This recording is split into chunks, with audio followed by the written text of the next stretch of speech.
Specters that seem very real in the dark, vanish in the light. A balloon rises because the specific gravity of the substance with which it is inflated is less than that of the medium in which it floats.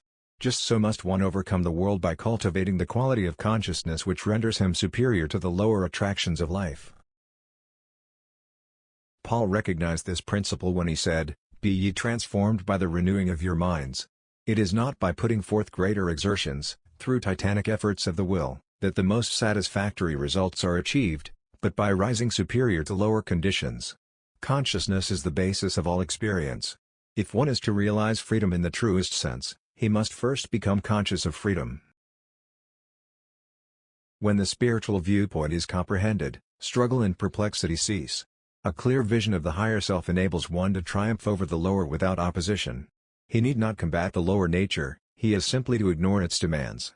It has no power except that with which his finite thought endows it. He may have so long clothed it with the semblance of power that its fictitious claims seem to him valid, but, as soon as he ceases to recognize them, its ascendency is at an end. By living on a higher plane, conflict with lower force ceases. The method of offering resistance encourages and stimulates the personal self he is seeking to bring into subjection, and leads to a battle on the finite plane. It is recorded that when the Syrian hosts encamped around the city in which Elisha dwelt, his servant was overcome with fear. But Elisha prayed that the young man's eyes might be opened.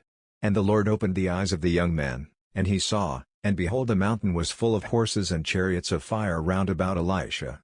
He who lives as seeing the invisible is conscious of power that is altogether unrecognized by finite vision. Even the world of mechanical energy yields its supremacy over us when we discover our correct relation to it. Ingenuity overcomes obstacles that seem insurmountable to the uninitiated mind. Inventive genius renders man superior to the exacting demands of brute force. As he perceives more clearly the nature of the world with which he has to deal, he is enabled to achieve greater results with far less expenditure of energy than formerly. As a rule, the man who toils the most arduously, who puts forth the most strenuous exertions, accomplishes least. Attention, calculation, judgment, count for far more than blind effort and persistency.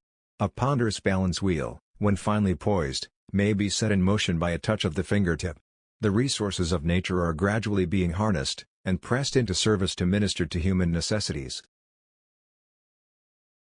Gravitation, chemical affinity, electricity, heat, light and other less subtle modes of energy, are beginning to obey man's dictates and contribute to his satisfaction. Knowledge is power. Intelligence is superior to brute force. As man's consciousness evolves, the world of mechanical energy yields to his mandates.